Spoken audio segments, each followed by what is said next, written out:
Good morning and नमस्कार दोस्तों, स्वागत है आप सभी का आपके अपने YouTube channel GK search engine पर।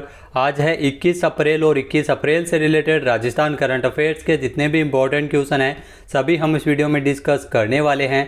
तो पूरा वीडियो बहुत ध्यान से देखना और वीडियो के एंड में मैं आपसे क्वेश्चन पूछूंगा जिसका आंसर आपको कमेंट बॉक्स में देना है।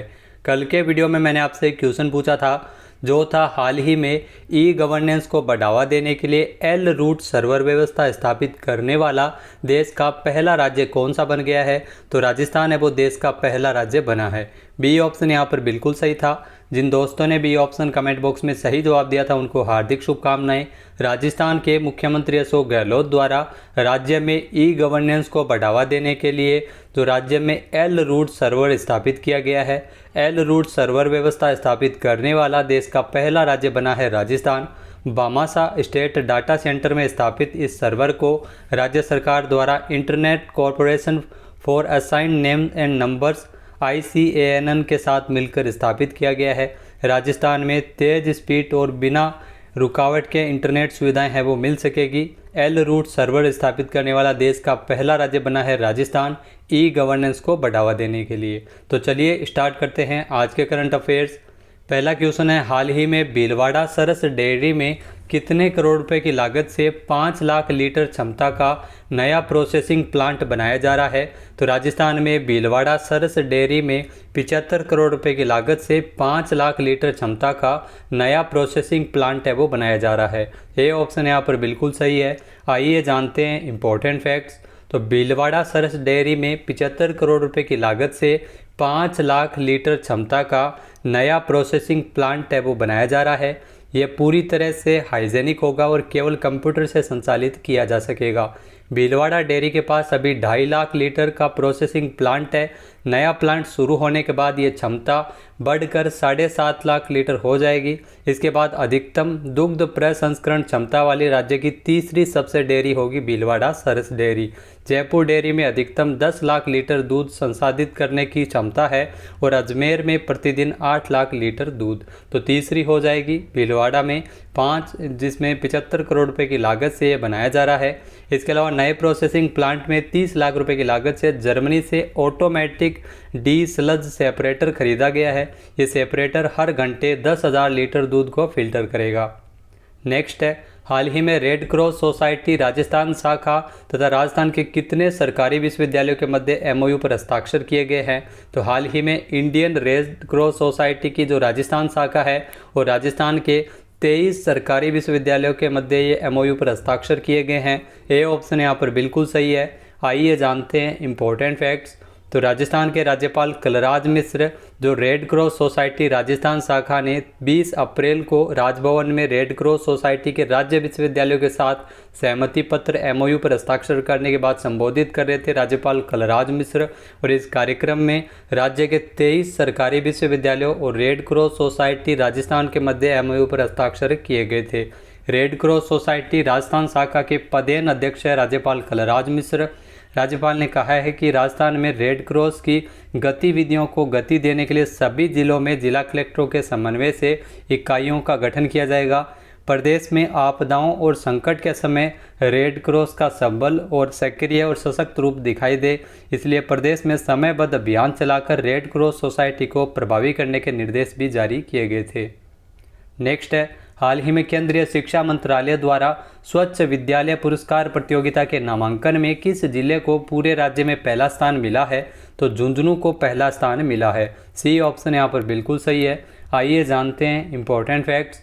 तो झुंझुनू है वो केंद्रीय शिक्षा मंत्रालय की ओर से स्वच्छ विद्यालय पुरस्कार प्रतियोगिता के नामांकन में झुंझुनू को पूरे राज्य में पहला स्थान दिया गया है। झुंझुनू को नामांकन के बाद जिले के 96.66% स्कूलों ने इसमें भाग लिया था। मंत्रालय के आवेदन करने वाले स्कूलों की राज्य में जिलेवार रैंकिंग है वो जारी की गई थी। राज्य में अजमेर 92.13% के साथ दूसरे स्थान पर और चित्तौड़गढ़ है वो 86.04% के साथ तीसरे स्थान पर रहा है। झुंझुनू जिले के 2783 स्कूलों में से 2731 स्कूलों ने दाखिला लिया है इस प्रतियोगिता में। और इसमें आपको बता दें कि 2690 ने इसमें भाग लिया था। स्वच्छता प्रतियोगिता के जिले में स्कूलों ने इसमें भाग लिया था। झुंझुनू है वो पूरे राज्य में पहले स्थान पर रहा है।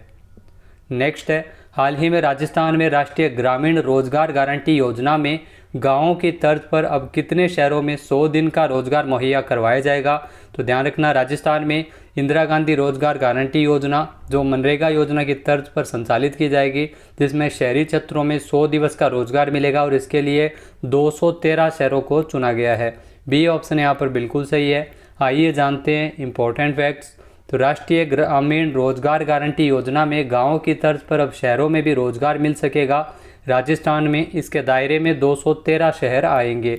4 लाख लोगों को 15 दिनों में साफ सफाई, अवैध वाहन और मकान हटाने का कार्य वो मिल सकेगा।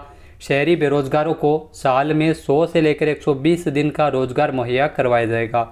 इसकी योजना तैयार की जा चुकी है और मई जून में इसमें काम मिलना शुरू हो जाएगा। शहरी क्षेत्रों में काम मांगने के लिए राजस्थान सरकार की ओर से निर्धारित पोर्टल पर ऑनलाइन करना होगा और हर साल करीब 4 लाख लोगों को 2.25 करोड़ से अधिक मानव दिवस रोजगार उपलब्ध करवाने का इसमें लक्ष्य रखा गया है। साथ ही साथ राजस्थान के जो नगरीय विकास मंत्री है शांति धारीवाल, उनके द्वारा बताया गया कि ऐसा देश में पहली बार हो रहा है जब शहरी क्षेत्र के बेरोजगारों को मनरेगा की तर्ज पर रोजगार दिया जा रहा है। नेक्स्ट है, राजस्थान में लगभग कितनी महिलाओं को फ्री स्मार्टफोन इसी साल जून के महीने से दिया जाएगा। तो राजस्थान में लगभग 1.33 करोड़ महिलाओं को फ्री स्मार्टफोन है वो वितरित किए जाएंगे। जून के महीने से इसकी घोषणा की गई है, जून के महीने से मिल सकेंगे। ए ऑप्शन यहाँ पर बिल्कुल सही है।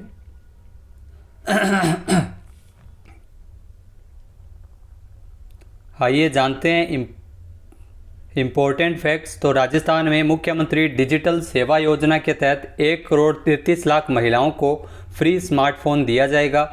महिलाओं को इसी साल जून के महीने से स्मार्टफोन मिलना शुरू हो जाएगा। सीएम अशोक गहलोत ने बजट भाषण के दौरान इसकी घोषणा की थी। इस योजना के अंतर्गत फ्री स्मार्टफोन के साथ 3 साल तक इंटरनेट भी फ्री दिया जाएगा। तो ये आप ध्यान रख सकते हैं। मुख्यमंत्री की इस योजना का लाभ सिर्फ उन परिवारों को दिया जाएगा जिनका नाम चिरंजीवी योजना के अंतर्गत आता है। तो ये भी आप ध्यान रखें, जो परिवार चिरंजीवी योजना का लाभ उठा रहे हैं उन्हीं परिवारों को मुख्यमंत्री फ्री मोबाइल योजना का इसका लाभ है वो मिल सकेगा। तो महिला मुखियाओं को ये स्मार्टफोन दिए जाएंगे। नेक्स्ट है, हाल ही में राजस्थान के कौन से जिले ने मुख्यमंत्री मुफ्त दवा योजना में शीर्ष स्थान हासिल किया है। तो झुंझुनू ने मुख्यमंत्री मुफ्त दवा योजना के अंतर्गत प्रथम स्थान हासिल किया है। सी ऑप्शन यहाँ पर बिल्कुल सही है।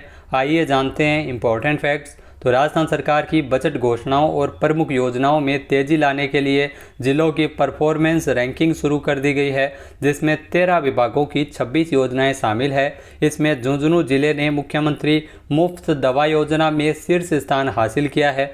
जिला दूसरी बार प्रथम आया है। इस योजना के अंतर्गत इन विभागों की विभिन्न फ्लैगशिप योजनाओं के क्रियान्वयन की समीक्षा के बाद ये जिलों की रैंकिंग जारी की गई थी। तो मुफ्त दवा योजना के अंतर्गत झुंझुनू जिला है वो शीर्ष स्थान पर रहा है।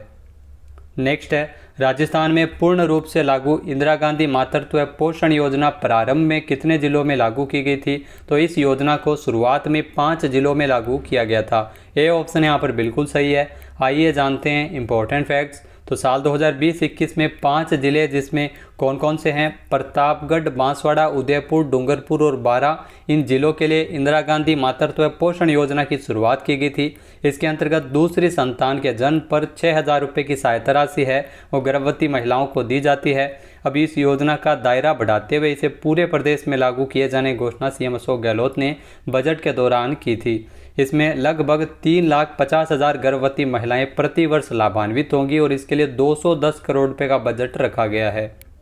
नेक्स्ट है, हाल ही में राजस्थान जैविक खेती मिशन कितने करोड़ रुपए का प्रावधान किया जाना प्रस्तावित है। तो राजस्थान में जैविक खेती मिशन शुरू किया जाएगा और इसके लिए तकरीबन 600 करोड़ रुपए का प्रावधान किया गया है। बी ऑप्शन यहाँ पर बिल्कुल सही है। आइए जानते हैं इंपॉर्टेंट फैक्ट्स। तो मुख्यमंत्री कृषक साथी योजना के अंतर्गत 11 मिशन चलाए जाएंगे। बजट में इसकी घोषणा की गई थी, जिसमें से एक मिशन है राजस्थान जैविक खेती मिशन। इस मिशन के अंतर्गत 600 करोड़ रुपए का प्रावधान किया गया है।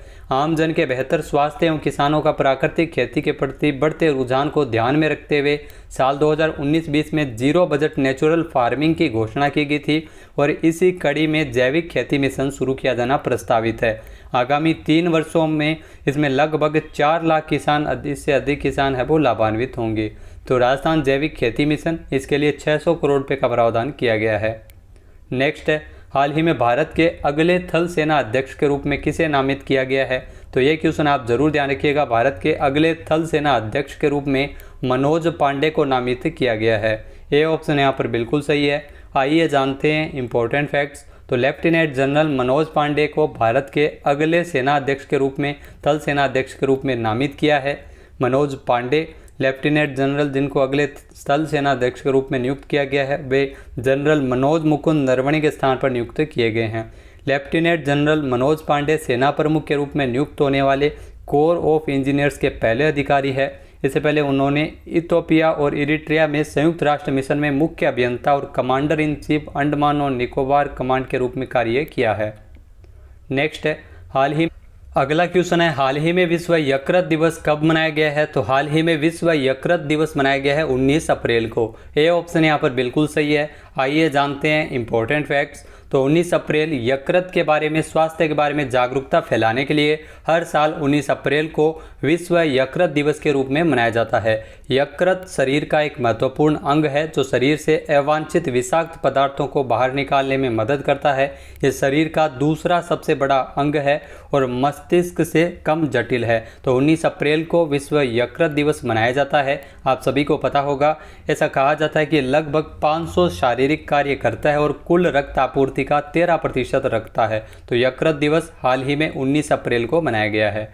अब बात कर लेते हैं आज के हमारे क्विज की। तो आज का हमारा क्विज है, हाल ही में किस राज्य में गायों को पालने के लिए पशु मालिकों को 1 साल का लाइसेंस लेना अनिवार्य किया गया है? एक बार फिर से सुनिएगा, किस राज्य सरकार द्वारा गायों को पालने के लिए पशुपालकों के लिए 1 साल का लाइसेंस लेना अनिवार्य किया गया है? इसका सही आंसर आपको कमेंट बॉक्स में देना है। और अगर ये वीडियो आपको पसंद आए तो इसे लाइक और शेयर जरूर कीजिएगा। साथ ही साथ हमारे चैनल को भी जरूर सब्सक्राइब करें। वीडियो की जो PDF फाइल है वो आप वीडियो के डिस्क्रिप्शन बॉक्स से टेलीग्राम चैनल से डाउनलोड कर सकते हैं और इस क्वेश्चन का आंसर आप वोट करके भी कर सकते हैं। वीडियो देखने के लिए धन्यवाद। जय हिंद, जय भारत, जय राजस्थान।